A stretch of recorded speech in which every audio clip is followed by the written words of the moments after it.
Coming up, we've got the creator of SyncPad. We're talking about Apple's massive first quarter, and it's all about reference in Planet of the Apps on This Week in iPad.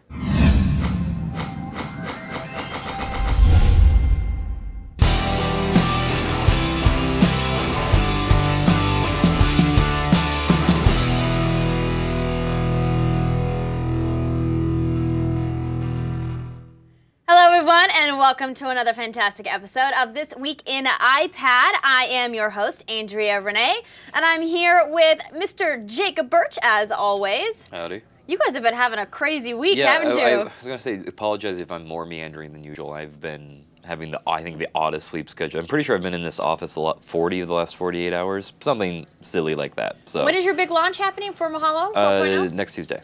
Next Tuesday. Tuesday. I guess coming up. Tuesday. 4 days away. 5 days. So very exciting. Yes, very sleep taking away.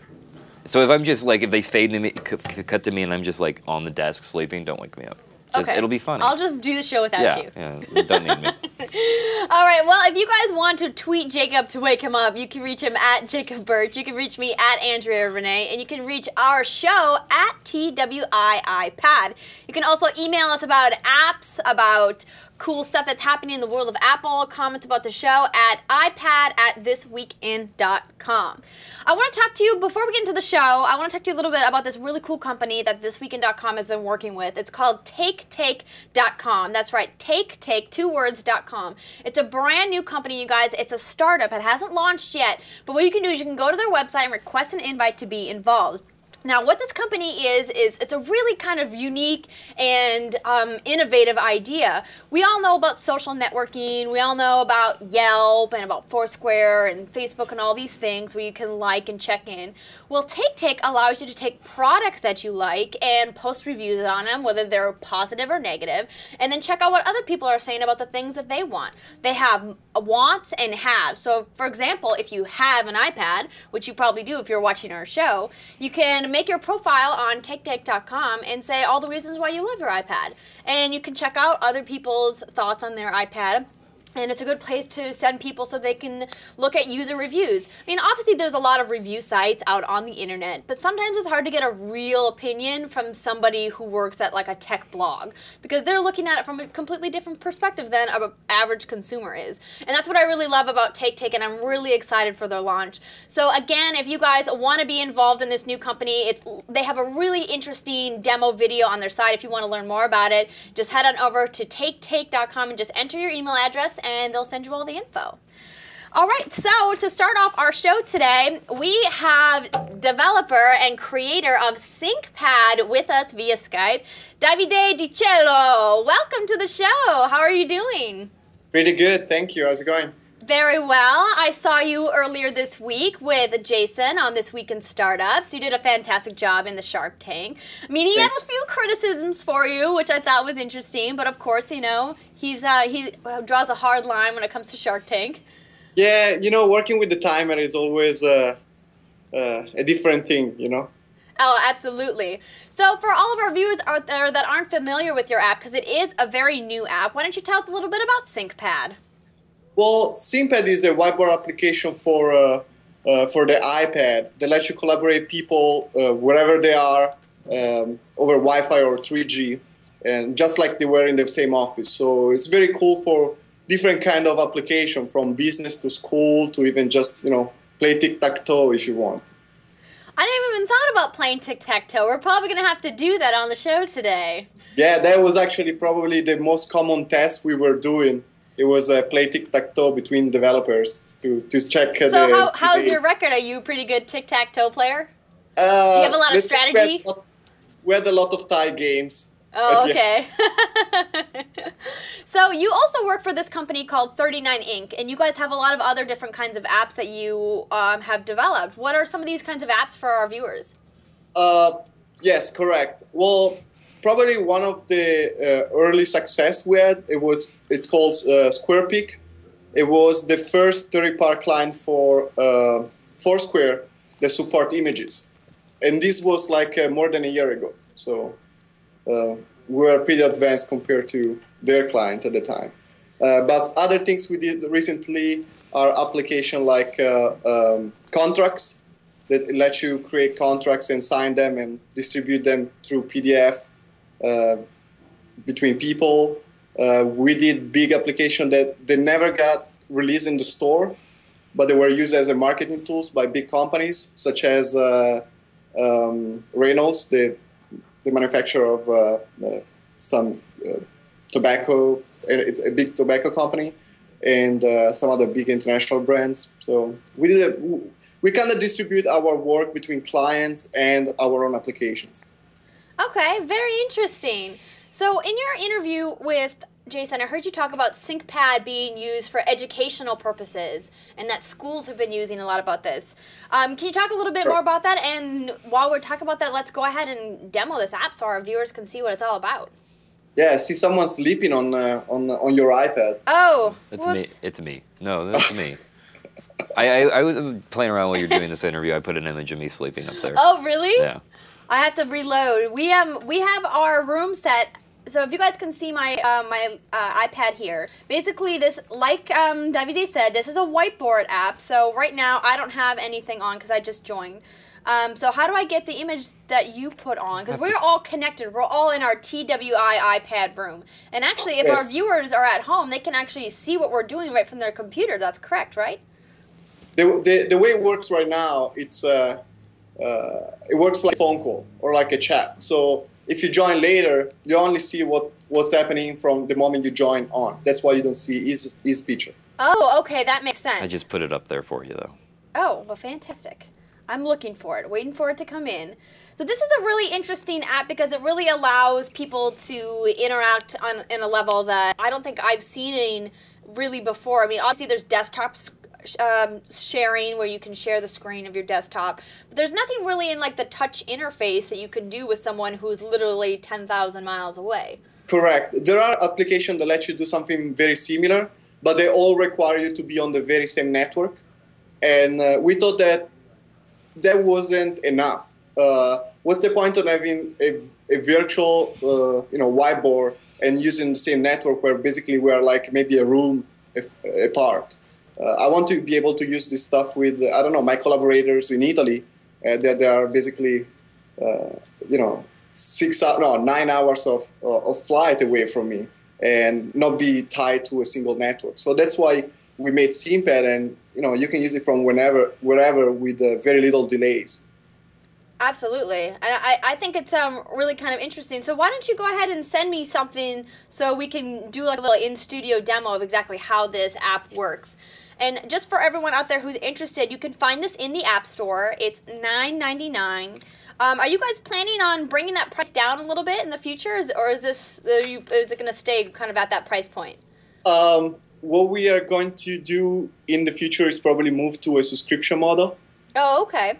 So the application is going to be, we're going to follow Jason's advice. We're going to probably do the application for free with some limitation. And then subscribing for, we don't know exactly the price, but it's going to be very low, something around $3 a month.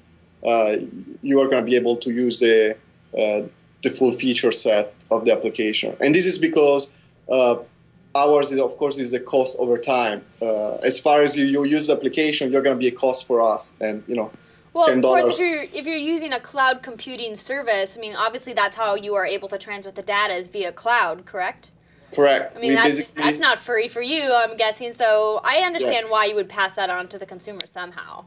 What do you think, Jacob? Do you think that seems pretty reasonable? No, absolutely, yeah.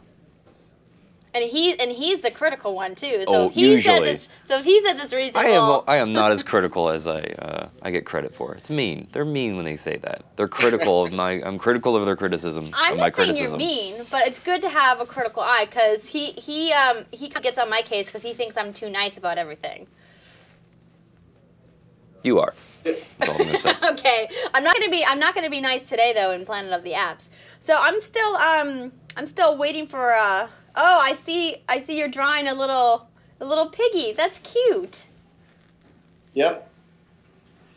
That's a pretty good artistic skill.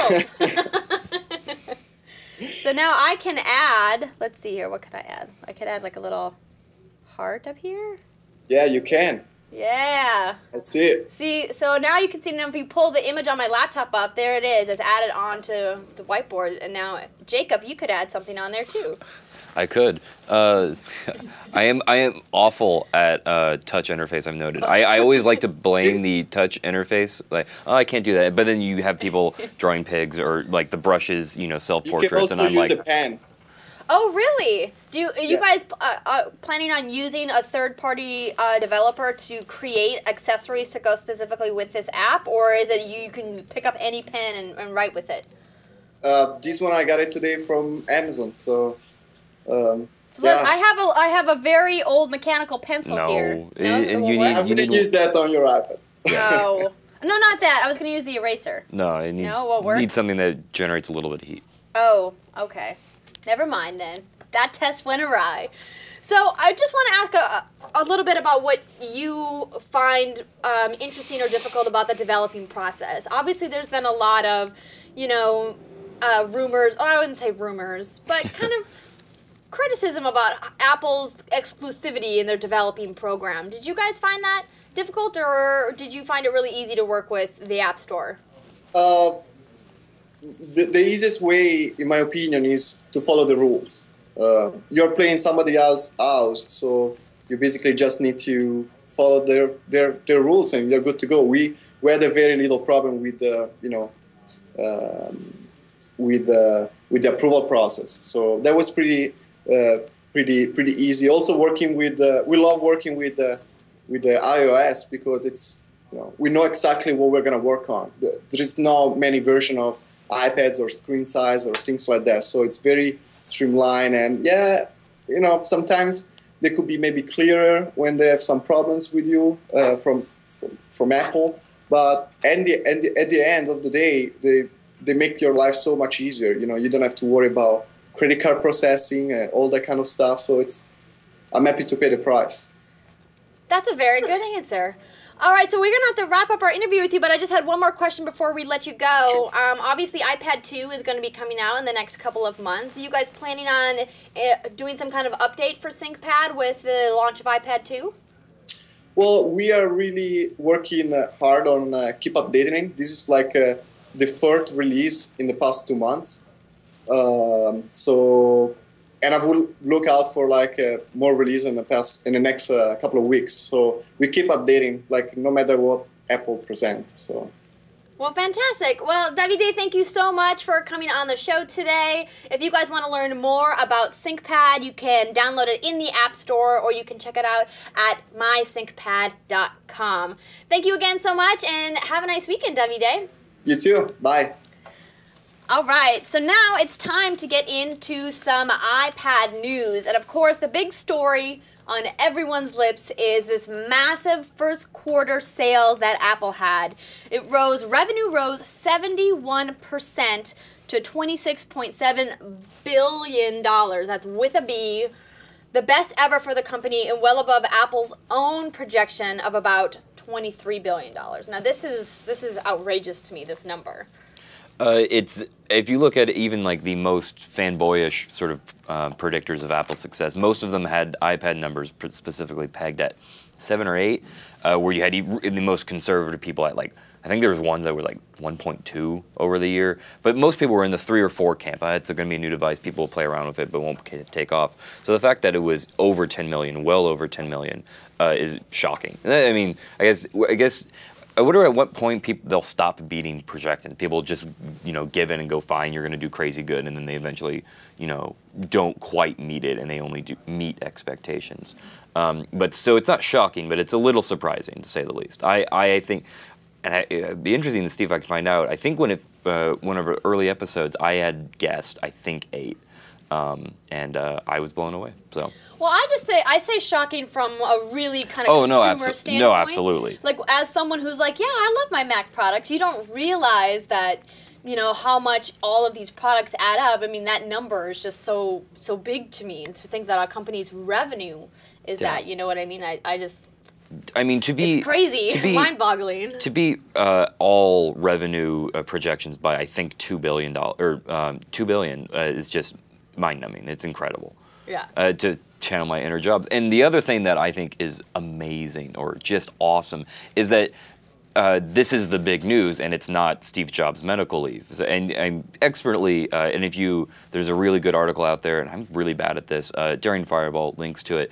Is that every single quarterly financial report from Apple ever since I think 2002 has come out on the last week of the month that it would be filed, except for this one.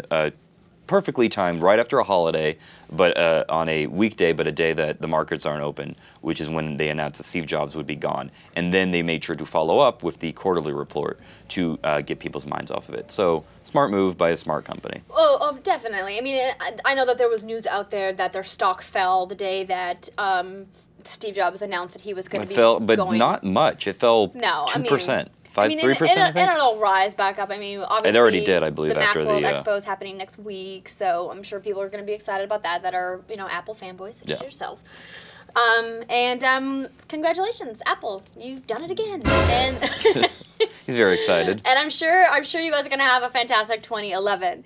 So our next story is kind of an interesting one, and it's me kind of giving homage to our iPad video of the week. I know we don't do it every week anymore, but I found this one and I thought it kind of interesting. It's for an app called Shopkeep, and what it is it's a register. So basically you use your iPad as a cash register for small businesses.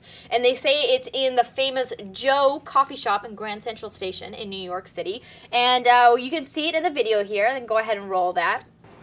It is a point-of-sale app designed, of course, for small businesses. You can print out receipts from the iPad, and it even makes a satisfying cha-ching sound when the sale rings up. The iPad register also transmits sales back to the web-based back office, which is an online site, so that managers using the app can track their sales in real time and manage their inventory, run reports, etc. I think that this is a really kind of unique way to use the iPad, especially since if you're a small business owner that has a cash flow system, you know that point-of-sale systems can be really expensive. I mean, some of the cheapest ones start at like, $8,000, $9,000, $10,000 for that touch face point-of-sale interface. So I think that this is a really good option for small business owners that have like a little bakery or a little coffee shop or maybe like a little antique store that's, like a mom and pop shop. So I thought antique store might take away from it, right? It's like, welcome to the antique store, break out the iPad, start dialing things up. You need an old school cash register. Okay, so maybe that was a bad example. But no, I mean, no, but came to mind. Small mom and pop, you think antique store. And you could be the new antique store where you have, Windows 98 and stuff like that. Well, antiquing is coming back. There's a bunch of shows on it on TLC.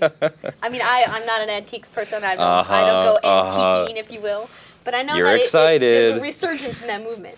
So, all right, before we get to plan out the apps, I want to talk about this amazing company called Vopium. Now, you guys may have heard about Vopium on our This Week in Mobile show, and I want to talk about them because I really think that they provide a really amazing service, as Ashley talks to you guys about every week if you watch the This Week in Mobile show. Vopium is a free app that offers cheap or even free international calls from your mobile phone, just to get that out of the way so you know exactly what it is.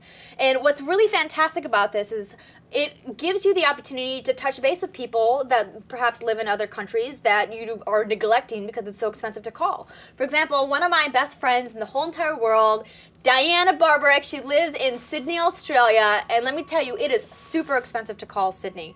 Jacob, are you even listening to me? No. You never do anyway. That's okay, because I'm talking to all of our viewers. I don't need to talk to you. I see you every day.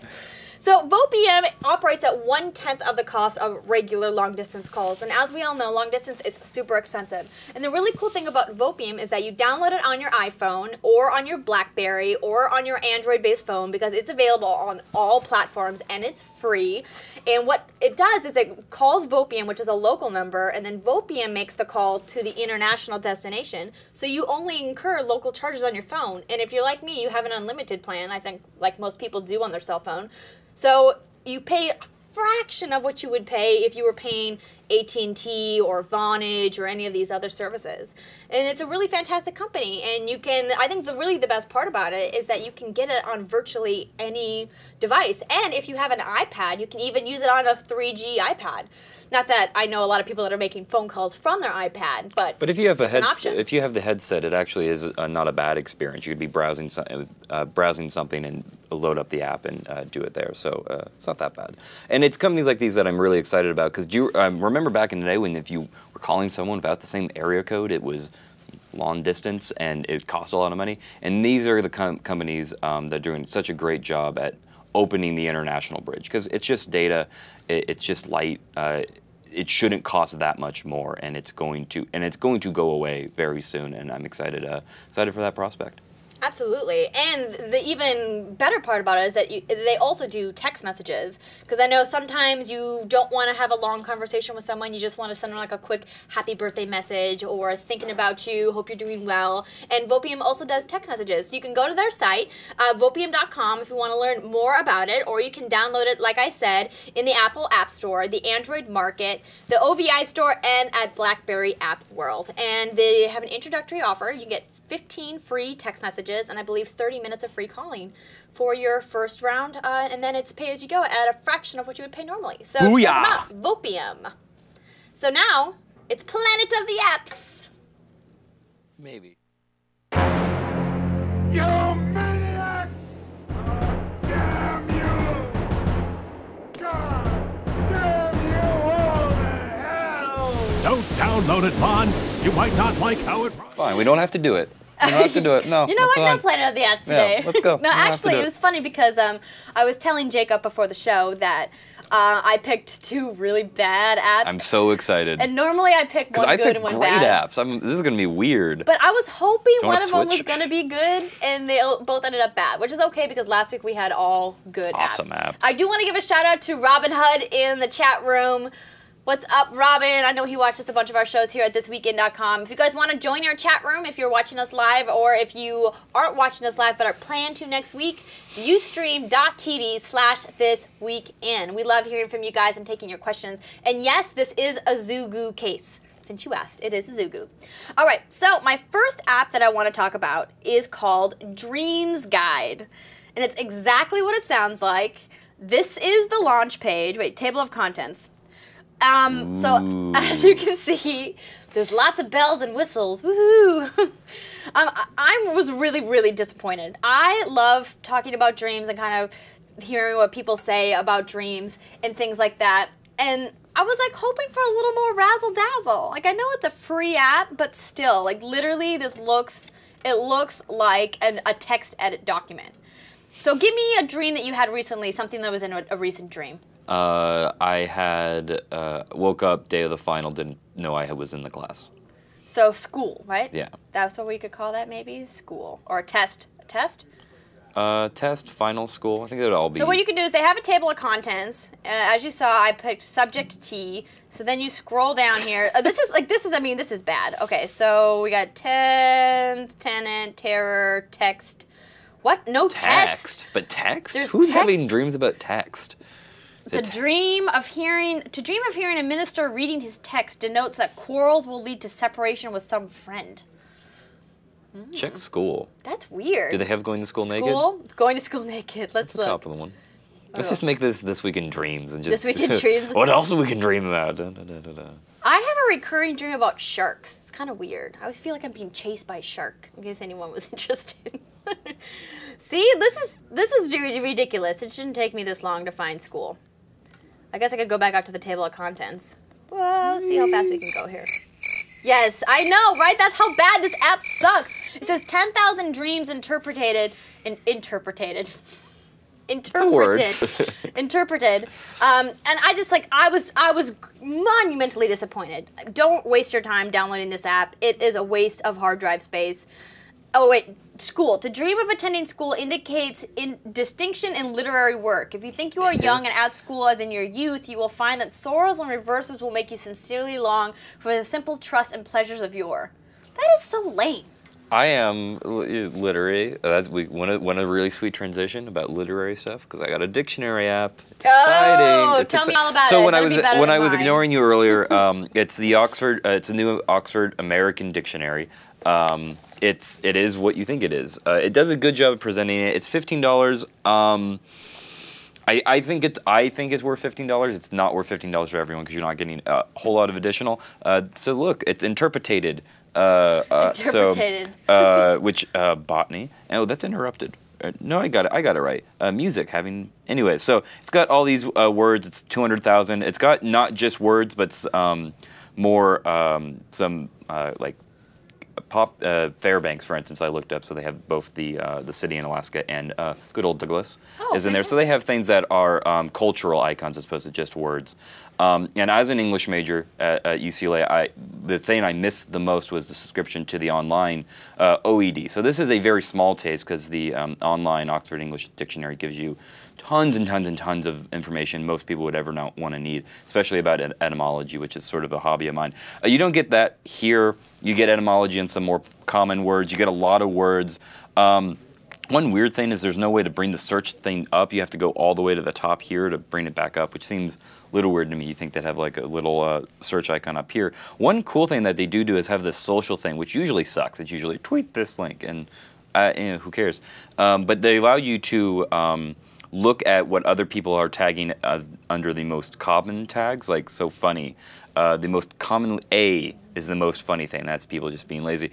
But then you have things like fiasco and anacomal. I can't even say that because I'm bad at saying things. But then you have like the most bookmarked word is rove. And then arson, which is really concerning that arson is the second most commonly tagged. Like, what am I going to be guilty of in a week? That would be bad. Don't commit arson. But they have things like that. It's got a ton of words. That said, it's not.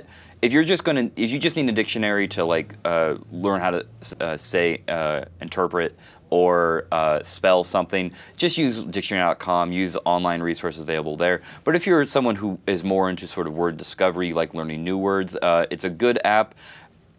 Probably just barely worth $15. It's a little bit of a stretch, even as a word lover. It's $15? As a word lover, yes. I mean, but like $14.99. And what I was looking up when I was ignoring you earlier is that Oxford College Press, they have a ton of books on there, and I was looking, and they don't have the OED, but that's because they charge a ton of money to subscribe it online, and they don't have a good way to convey that yet on the iPad, and they're probably just trying to figure it out. They need to get with the times, because the reason why it used to cost so much is printing this encyclopedia of words just cost a lot of money. Right, it's gigantic.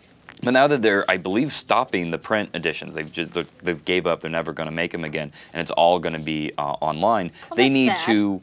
It's a little sad for me. I need to go buy one before they're hard to get. They need to make it more affordable. There needs to be a way I could get to the OED. This is a nice sort of filler, but if you could have the OED with the sort of social aspects they've added, this would be really nice, and I'm sort of excited for that time because it can't be that far away. Right. So if you're a word lover, it's worth it, but it's not a stellar recommendation. It's worth it. It's not a bad app. It's a good app, but if you're not a nerd like me when it comes to words, don't bother. All right. There are better resources. Good judgment. Hi all in the chat room is saying, can I get a shout out for producer Rob? Of course. We love producer Rob. He was the producer of This Week in iPad. So producer Rob, here's your shout out. All right, on to my next app. It's 101 tips for language learning. And again, as you can see, it's a list. Oh, fantastic. I mean, like, okay. I get if the guts of your app are a list, like that's fine. But at least have a landing page that's worth freaking looking at. I mean, come on. Is this literally it? This is it. They have a bookmarked, or I haven't bookmarked anything because I haven't been spending my time on this app. You can search, and then there's the settings page. Oh, look, they have Shake Search because that's really handy for this kind of an app. Like, you hear 101 language learning tips. You think, oh, well, this is going to be cool. They're going to give me some interesting things if I'm trying to learn French or Spanish or Chinese or whatever you're learning. Have a way to guide you through the tips. Right, exactly. So they have 101 tips, as it says, 101 language learning tips. So let's pick one. It says, unorthodox places to learn languages. Tip number 95. So, bam. Again, text edit document. Ooh. The font is Arial font. It's not even a fancy font. There's no color. It's literally just, oh, we got a map. There's some color. I mean, this is just ridiculous. And the really tragic part is some of these tips are really interesting. It says, taking a look at some unorthodox places to immerse yourself in a language can be helpful if you don't have a great deal of time or money at the moment. Some examples are, for those in Canada, Quebec is usually a place to go to learn French. But there's actually a small group of French islands right off the coast of Newfoundland known as Saint-Pierre-Miquelon that are quite popular as a place to learn French for those in Newfoundland, as the ferry takes but an hour and a half to reach the islands. So, I mean, that's kind of an interesting little insider tip. I mean, and there's a bunch of those, and you can't get to them because as soon as you see it, you're like, I don't want to look at it. How much was it? It was free. Are there ads? No. Who makes this app? That's what I'm trying to figure out. There's no marketing value because there's no branding on it. That makes no sense to me. No, I know. To me, it seems like I almost give credit to developers who are just lazy, steal some open source stock, put some, slap the base iPad app install in and put it on the store for 99 cents, and they're going to get people to buy it. So this confuses me. It's not even a good ploy, tip makers. So I know, disappointing. Tell me what you got, and then we got to wrap. That's the first time app has ever been reviewed as tragic. So I appreciate that. No problem. I am reviewing award-winning app Articles, one of my favorite iPad apps, coming from one of my favorite iOS and OS 10 developers, Sophie Sophistication. She's a wonderful one-gal shop. She makes just real quick plug, a Mac app called Cover Sutra, lets you control iTunes in really neat ways. If you like iTunes and you're on a Mac, get it. But Articles, it's a Wikipedia browser, and there's a lot of these. I used a few others for a long time, both on iPad and iPhone. Now that I have found Articles, I'm not going back. The main gain you get is that the Wikipedia on the iPad can be a little crufty. It does that weird redirect thing, so if you want to go back, you have to hit back twice really quick, or else you're screwed and Google redirects you again. And it's not that good looking and not that informative. Articles is beautiful. She really gets the idea of what people want to look at when they're looking at things. So here's Reggie Wayne after my poorly dismissed cults. That's the main thing you get. It's a good way to browse and discover Wikipedia articles. So if you're on it as much as I am, you get sucked in as much as I do. Get it. It's beautiful. There's some really cool things like tabs. You're able to bookmark the articles that you're going through. They have like Wikipedia is a way to just view random apps. Let me bring up a new one. New page. And you can search is really good. It has a really comprehensive sort of autocomplete search. So let's look for another wonderful cult, Peyton Manning. So there he is, brought up really quick. Click it, it'll load.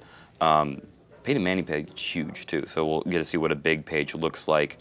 The Wi-Fi's been not so great today, by the way. I have noticed that. I'm glad I'm not the only one. I've been trying to load stuff all day, and I thought it was just my computer.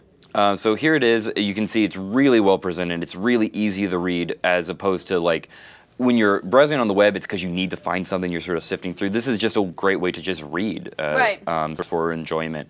So if you're on Wikipedia at all as often as I am, $5 is, to me, really well worth it. It's one of my homepage apps. It's just something, when you have it on the coffee shop, on the coffee table, it's just really good to pick up and browse things through. So highly recommended. I'm definitely going to check it out. I'm on Wikipedia all the time. And Articles, I believe, did win, I think it was last year, WWDC Best Design.